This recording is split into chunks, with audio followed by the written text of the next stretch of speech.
What happens when the man who signs your paycheck scrubs grease off your grill and you don't even know it? Harrison Flint stood outside the back door of store 12, his breath visible in the cold morning air, the fake mustache itching under his nose. He looked nothing like the CEO of the 15-location diner chain his father had built from scratch. Hair dyed dark, a few pounds added with padding under his uniform, and a new name: Rick. Just another trainee line cook, fresh from temp agency placement. He hadn't been to this store in over 5 years. None of the kitchen staff had ever met him face to face. It was one of the older locations, and complaints had started piling up. Food served cold, orders taking too long, customers saying they'd been snapped at. But none of it painted a clear picture. The district manager said the kitchen was just understaffed, but holding. Harrison didn't buy it. He stepped inside. The smell of bacon and burnt toast hit him like a wall. A tall man with a chef coat stained at the collar glanced up from the prep station. "You the new guy?" the chef asked, not looking impressed. "Yeah, Rick, temp cook, great," he muttered. "Another one, let me guess, no clue how to work a flat top. I can learn, you better, I'm not here to babysit." The chef walked off, shouting toward the front. "Tina. Where the hell's that side of hash?" Tina, a quiet woman in her late 30s with tired eyes and a tight ponytail, answered without looking up. "Coming up now, chef." Harrison took in the space. Cramped, hot, and loud, only 3 line cooks for a full breakfast rush. One dishwasher who looked about 16. No music. No chatter. Just shouting and the clatter of plates. It wasn't short-staffed, it was understaffed because people didn't want to work here. He stepped onto the line and within minutes, grease was flying. He burned his hand on a skillet and no one blinked. Tina handed him a towel without a word. The teenage dishwasher, Preston, kept nervously glancing toward the chef. Harrison noticed the kid flinch every time the man raised his voice. Orders came in faster than they could go out. Tickets hung like a flag of surrender. The chef barked, slamming a plate down. "Who undercooked this omelet?" "Table 7 sent it back." "Wasn't mine," Tina said calmly. "I'm working the griddle." "Then it's the new guy," the chef snapped. "Figures." "It wasn't me," Harrison said. "I haven't touched eggs yet." "Then whose damn fault is it?" He turned to Preston. "You running plates without checking them again," Preston stammered. I just took what you said was ready." The chef threw a towel across the pass. "Sick of this circus. If nobody around here can follow orders, I'll start docking pay." Tina's eyes narrowed, but she didn't say anything. Harrison saw it, she knew something, but she wasn't going to say it out loud. Not yet. Hours passed. They pushed through the lunch rush, the chef growing more unpredictable with each ticket. He'd bark out half instructions, then blame someone else when the food wasn't right. Harrison kept his head down, watching, learning, and slowly building trust. During a lull, Tina handed him a bottle of water and leaned in. "You're not like the others they send in." "What do you mean?" "You listen. You're not just here to survive the shift." He wanted to ask more, but the chef stormed over. "Rick. That burger was raw." "I didn't make the burger." "Don't play dumb, you're working grill." "I was on prep. You plated it yourself." The chef's face flushed. "Are you calling me a liar in my own kitchen?" "I'm saying don't throw people under the bus for your mistakes." The room froze. Tina paused mid-wipe. Preston stopped stacking dishes. Even the fry oil seemed to quiet down. The chef stepped closer, chest puffed. "You've been here one day. I've run this kitchen for 3 years." Harrison held his ground. "Then you should act like it." The chef's jaw clenched. Eventually, he turned and walked off to the walk-in cooler, slamming the door behind him. Tina exhaled. "You've got guts, but I'd watch your back." Harrison nodded slowly. "Yeah, I will." By the end of the day, his arms were sore, his shirt soaked through, and his mind racing. There was more going on here than just bad management. There was fear. And silence. And tomorrow he was coming back. Not as Rick the trainee, but still undercover. Because this chef wasn't just running a bad kitchen, he was hiding something, and Harrison Flint was going to find out what. The next morning, Harrison arrived earlier than anyone else. He let himself in with the copy key district managers carried, a perk he'd decided to quietly use for the week. The kitchen lights flickered on, revealing the same greasy surfaces, the same burn marks on the linoleum floor, and a whiteboard with prep tasks that hadn't been updated in what looked like months. He checked the walk-in cooler. Items were haphazardly stacked, some labeled, others not. A tray of thawing chicken sat uncovered on a bottom shelf next to open tubs of sauce. He pulled out his phone and took a few photos. Not for social media, he didn't even allow phones in the kitchen in his corporate offices, but for later. He wasn't building a case, he was documenting a pattern. If the chef ran things this way every day, someone had to have noticed. The question was, why hadn't anyone said anything? By 6:45, the others started showing up. Tina nodded at him as she entered, sipping from a thermos.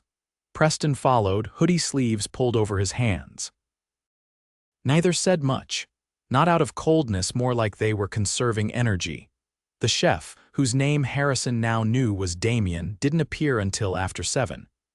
He entered through the front, already on his phone, barking at someone about an order that hadn't arrived. "No, I don't care what the invoice says. If I don't have my bacon by 8, you're losing our account." He hung up and looked around. "Where's the prep?" "Just getting started," Harrison said. Damien gave him a long stare, then shrugged. "Fine. You're on omelets today. Tina, you're on grill." "Preston, clean the fryer before we open." Tina glanced at the clock. "That'll take at least 30 minutes. We open in 20. "Then move faster," Damien snapped, heading to the back office. As soon as he was gone, Harrison turned to Tina.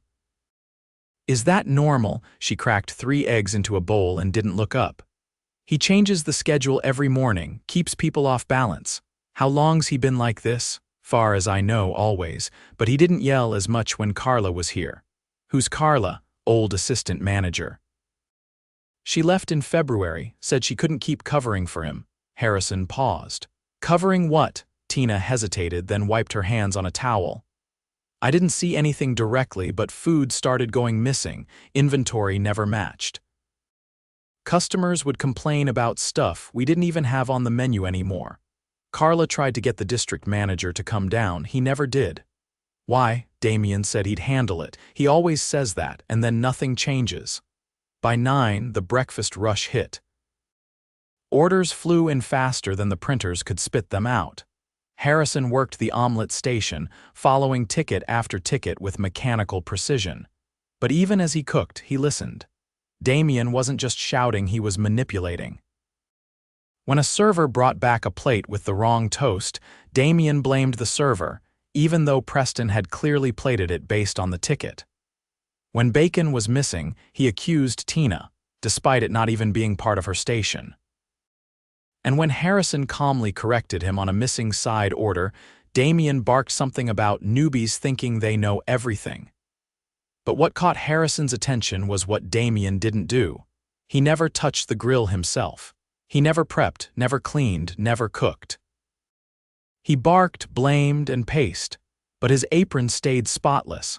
After the rush, while the others took turns grabbing water and sitting for a few minutes in the back, Harrison stayed in the kitchen. Damien leaned against the counter, scrolling through his phone. "You ever run a kitchen before?" Damien asked without looking up. "Couple places. Nothing this fast-paced. You're too calm. Most guys burn out on day 1. "I've had worse bosses," Harrison said, watching him carefully. Damien laughed. "You think I'm tough? This is how a real kitchen runs. Pressure builds diamonds. Or it breaks people," Harrison replied. Damien looked over, eyes narrowing. "Let me give you some advice. If you want to last here, don't play hero. Just do your job and keep your head down." Harrison nodded slowly. "Appreciate the tip." That afternoon, Harrison joined Preston during cleanup. The kid barely spoke, but Harrison noticed his hands shaking as he dumped fryer oil into the container. "You always work solo on cleanup?" Harrison asked. "Yeah. Chef says I take too long if someone helps."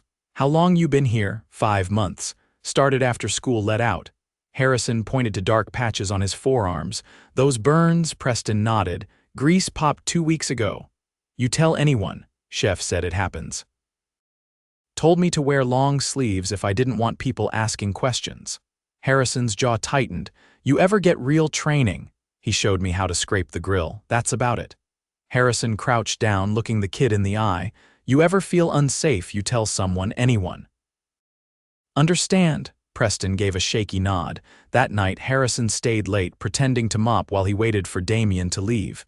From the office, he could hear muffled phone calls. Then a drawer opened. Papers shuffled. Damien cursed under his breath. Harrison walked quietly toward the back. The office door was cracked. Inside, Damien was stuffing something into a backpack, a stack of invoices and what looked like frozen food receipts. Harrison stepped back before he was seen. Damien emerged moments later, locking the door behind him. Don't forget the mop corners, he said flatly. Got it. Once Damien left, Harrison walked to the back office. He took out the second key, the one only 3 people in the company had. The lock clicked. Inside, the desk was a mess: crumpled receipts, a folder labeled waste logs, and an envelope with petty cash half full. He flipped through the waste logs. Items listed as spoiled matched exactly with what Tina had prepped that morning. Either she was psychic or someone was falsifying reports. He photographed everything. Then, just before locking up, he noticed a second clipboard hanging behind the door. It contained schedules, 2 of them. One official, the other handwritten. The names didn't line up. On paper, Damien had scheduled 5 people for the day. In reality, only 3 had worked. It wasn't just mismanagement, it was fraud, and it had been going on for months. The next morning, Harrison didn't go in as Rick. He went in as Harrison Flint, CEO. He arrived 10 minutes before shift change, wearing a blazer over a black button-down shirt, and stepped through the front doors. Tina was behind the register, her eyes widening as she looked up. Damien stepped out from the back mid-yawn. You're early, Rick. We don't need Harrison. Cut him off. My name's not Rick, Damien blinked. What? I'm Harrison Flint. I own this company, and you and I need to talk, now. Every head in the diner turned. Tina stepped back. Preston froze with a tray of clean plates in his hands. Damien laughed nervously. You're kidding. No, Harrison said. Lock the register. Everyone off the line. This kitchen is closed until further notice. Damien's face dropped. Wait, you can't just. You've been lying about staff numbers. Falsifying waste logs, harassing employees, and based on what I saw last night, you've also been stealing inventory. That's not. I have copies of the logs, photographs of the cooler, and multiple witnesses. You're done here. Damien turned to Tina. You told him. She didn't say a word. Just stared at him, jaw tight. Harrison stepped forward. Don't raise your voice at my staff. Damien shook his head. You think you can walk in here and just. I don't think, Harrison said. I know. Hand over your keys. Now. Damien hesitated, then slammed them on the counter and stormed out. Silence fell over the room. Harrison turned to Tina.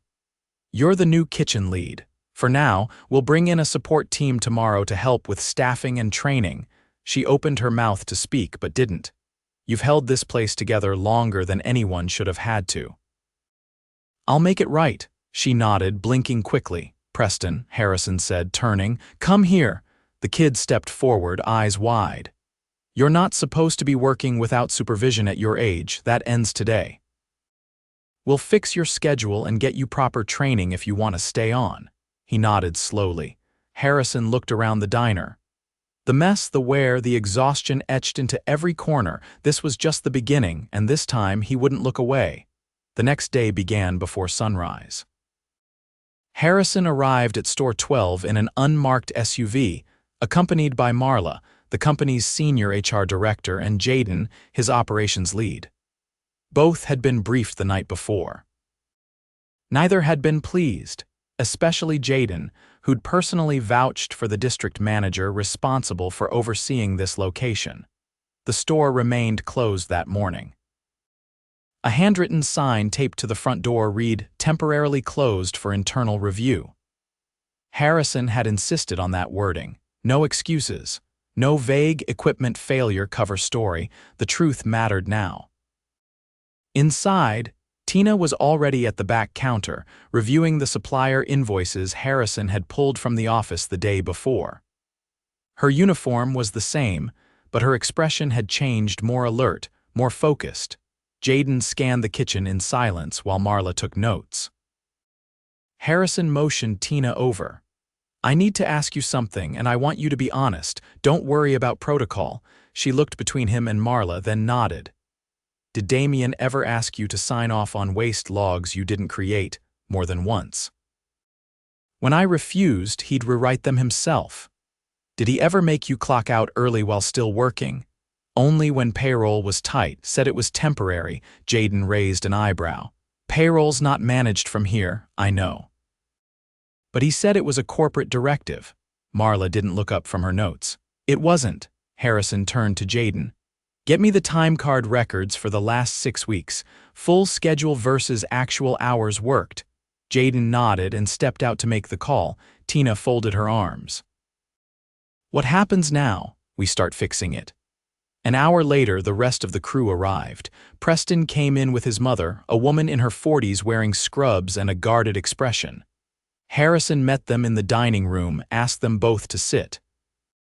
"Preston," Harrison said, "you've been doing the job of 2 people. No training, no oversight, and no support.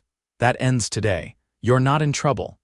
You're being reclassified for a role that fits your age and experience, with the option to continue part-time after school if you want. But no more full shifts." Preston nodded without speaking. His mother leaned forward. "You're really the owner?" "Yes," she exhaled. "I've tried to call the company line. No one ever called back. I know, that's our failure." Jaden re-entered the room holding a printout. "The schedules Damien submitted versus actual hours tell a pretty clear story," he said, handing the sheets to Harrison. "Most shifts showed 5 or 6 people scheduled. But the punch-in data only showed 3, sometimes 2. Missing names, gaps in coverage. The fraud was systematic." Marla flipped through the last page. "He was inflating staffing to hide theft, claiming food went bad due to overproduction, then pocketing the overage." Harrison nodded. "And blaming the crew when things went wrong." Before they reopened, Harrison called a full staff meeting in the dining room. Only Tina, Preston, and 2 other employees showed up, an older prep cook named Mariana and a server named Lewis. Everyone else had quit over the last 3 months. Harrison stood near the register, sleeves rolled up. "I owe all of you an apology. I built this company to honor my father's standards, treat people fairly, serve good food, and never let ego get in the way of truth. But somewhere along the line, I stopped paying attention to what was happening on the ground." Tina shifted in her chair but said nothing. "I trusted a system that wasn't being checked. That ends now. Damien is permanently terminated. There will be a full audit of every location this month, and I'm restructuring how we vet our district leadership." Lewis raised a hand. "What about all the tips that went missing?" Harrison narrowed his eyes. "What do you mean?" "Damien made us run cash tips through the register. Said it was for reporting purposes, but some of it never came back." Marla's pen froze over her notepad. "Did you ever receive a breakdown of tip distribution?" "No," Lewis said. "Just whatever showed up in the envelope." Marla stood. "If cash tips were being pocketed under the guise of compliance, that's grounds for legal action. We'll investigate it fully." Harrison looked at Lewis. "Every cent will be accounted for, and if you're owed, you'll be paid." Mariana, who hadn't spoken yet, raised her voice. "We need more staff. We can't do this with 4 people." "I know," Harrison said. "Support crews arrive tomorrow from other stores. We'll rotate them in until we rebuild your team." She nodded, satisfied for now. After the meeting, Harrison pulled Tina aside. "I want you to stay on as acting kitchen lead. Once we stabilize, the position becomes permanent if you want it." She hesitated. "I'm not asking you to clean up someone else's mess," he said. "I'm asking you to help build something better." She looked him in the eye. "Then I'm in." That evening, they reopened at half capacity, with Harrison working expo and Jaden running the register. It wasn't smooth. Preston shadowed Mariana in the dish pit, and Tina ran the line with Lewis assisting where he could, but there was no yelling. No blame. When a ticket came back cold, Tina remade it herself without a word. When Mariana needed help lifting a case of potatoes, Harrison stepped in. When Preston dropped a tray of glasses, no one raised their voice. By closing time, they'd served just under 30 tables. A far cry from their usual volume, but every plate had gone out hot and every customer left with a smile. As they cleaned up, Harrison gathered the team near the pass window. "This is what day one looks like, not perfect, not easy, but honest." Lewis leaned against the counter. "Feels weird, like we can breathe again. You should never have to lose your breath just to do your job," Harrison said, "and you won't again." He turned to Jaden. "I want a weekly report." "Not from a district manager, from the staff, direct line to corporate." Jaden nodded, more somber than usual. Marla approached with her tablet. "I've already started rewriting the training and reporting protocols. We're putting in an anonymous tip system as well." "Good," Harrison said. "Because if someone like Damien can operate unchecked for this long, then our systems aren't just broken, they're dangerous." Just before locking up, Harrison walked through the kitchen one last time. The line was clean. The cooler had been reorganized. The waste log was accurate and signed by Tina. He paused at the spot where he'd stood on his first day undercover, raw and unsure, pretending to be someone else. Now he stood as himself, sleeves rolled, apron off, and eyes open. There were still 14 other locations. Still countless employees who might be carrying burdens they weren't allowed to talk about. But now, the silence had been broken, and Harrison Flint was listening. The following Monday, Harrison returned to store 12 with a clipboard in hand and a clear plan taped to the front. This wasn't a symbolic visit. It was execution. The week of temporary closure had given the team just enough breathing room to reset the basics: cleanliness, prep standards, and safe scheduling. Now came the hard part: rebuilding culture, retraining leadership, and restoring trust where it had been quietly eroded for too long. The support crew from nearby branches had arrived promptly at 6. 2 experienced cooks, a server trainer, and a temporary shift lead were assigned to support Tina, whose promotion had been formalized that morning. She wore the new dark gray kitchen lead apron with a badge clipped to her collar, not flashy, but it was hers. The front doors reopened at 7, this time under full capacity protocol, with a clear rotation schedule and a revised prep list. Harrison stood near the entrance, not to greet customers, but to observe clipboard ready, eyes scanning for cracks in the system. He didn't have to wait long. By 7:25, a customer in a corner booth flagged down Lewis, pointing to a plate of toast that had arrived cold. Lewis apologized, took it back, and quietly handed it off to the new cook, Dean. Dean remade it without delay, but instead of brushing it off, Tina approached the booth herself with the replacement. "Wanted to bring this out myself," she said. "We had a prep delay." "Shouldn't have made it to your table like that." The customer, an older man with a travel bag under the table, nodded. "Didn't expect that, to be honest. Thanks." Tina returned to the kitchen where Harrison was waiting. "You didn't have to run that yourself," he said. "I know," she replied. "But people remember stuff like that." Harrison made a note on his clipboard and moved to the back office, where Jaden was reviewing the most recent supplier contracts. Marla joined them a few minutes later with a file folder in hand. "We finished the full audit on the last 3 months of expense reports," she said. "There's a pattern." Damien was also submitting inflated maintenance costs small enough to dodge red flags, but it added up. Jaden didn't look up. "We missed that. We didn't have the right checks in place." "That's on us." Harrison tapped the edge of the clipboard. "Not anymore. From now on, no single manager touches both scheduling and expense reporting, and every location gets quarterly unannounced visits, operations, and HR together." Marla nodded. "The hotlines already live. And we're assigning a liaison to mentor new shift leads at every branch." Harrison turned to Jaden. "What about the district manager?" "He's out," Jaden said. "Effective this morning. He ignored multiple complaints and failed to verify staffing logs." "That's gross negligence at minimum." "Who's taking over the district?" "I'll step in for now," Jaden said. "But I've got someone in mind permanently, someone who's already proven they'll speak up when things go sideways." Harrison set down the clipboard.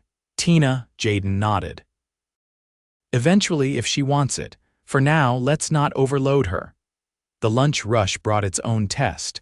For the first time in months, the store ran with a full kitchen team and an orderly front of house. Orders flowed. Prep stayed ahead. Preston, now working only afternoon light-duty shifts, cleared tables and restocked utensils under supervision. Mariana managed the dish station with quiet focus, and the new server trainer shadowed Lewis to tighten service timing. But just after 2, something snapped. Dean, the support cook, came out of the walk-in with a scowl. Someone's been leaving thawed meat uncovered again. Same tray I wrapped this morning, now it's open on the bottom shelf. Harrison stepped in immediately, followed by Tina. Did you see who was in there last? Harrison asked. Dean didn't hesitate. New guy, Brandon, tall, sleeves rolled. He was pulling lettuce earlier. Tina turned and called across the kitchen. Brandon, a word. Brandon, a temp brought in from another store to fill weekend prep, walked over slowly, chewing gum. Did you open the chicken tray in the walk-in? She asked. I moved it, didn't unwrap it. Dean stepped forward. Then why's the wrap folded under the tray? Brandon shrugged. Maybe you didn't wrap it right. Tina's eyes locked onto his. That tray was labeled and sealed. And you're the only one who's pulled from that shelf today. Brandon looked at Harrison. So what? I made a mistake. Big deal. Harrison stepped forward. That's not the issue. The issue is lying and blaming other staff. Brandon crossed his arms. You're blowing this up over some plastic wrap. No, Harrison said calmly. We're responding to a safety violation followed by dishonesty. Brandon scoffed. Fine, whatever. You're done here, Harrison said. What? You'll be paid for today, but you're not returning. We don't tolerate unsafe handling or denial of responsibility. Brandon stared at him for a moment, then turned and walked out without a word. Tina exhaled slowly. Could have escalated. It didn't, Harrison said, because you handled it fast. The rest of the shift passed without drama. By 5, the team had served over 120 guests. No returns, no delays, just quiet, steady work. That evening, Harrison stayed behind after close. He helped stack chairs, emptied the mop bucket, and wiped down the pass. Tina joined him with a clipboard of her own. We need another prep hand by Friday, she said. Lewis can only stretch so far. We've got interviews lined up, Harrison replied, and I'll approve overtime for your current crew until we're fully staffed. She nodded and tapped the clipboard. Also, I want us to start cross-training. Preston's picking up quick, but if Mariana ever calls out, we're stuck. Good thinking, he said. Put together a rotation, I'll sign off. As they locked up, Harrison paused at the door. You know, he said, my father used to say the best kitchens aren't the flashiest, they're the ones where people look out for each other without needing to be told. Tina looked out at the empty lot. Then we're getting close. He handed her the keys. It's yours now. Just don't let anyone turn it into what it was. She gripped the ring, firm but not hesitant. I won't. The next morning, Harrison was back at headquarters. He didn't sit at his desk. Instead, he walked floor to floor, checking in with regional leads and reviewing each store's last 60 days of staffing reports. By noon, he'd launched a new internal program, anonymous feedback reports, mandatory monthly check-ins with frontline staff, and a rotating leadership visibility schedule.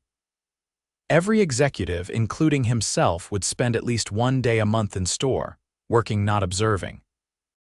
The message was clear.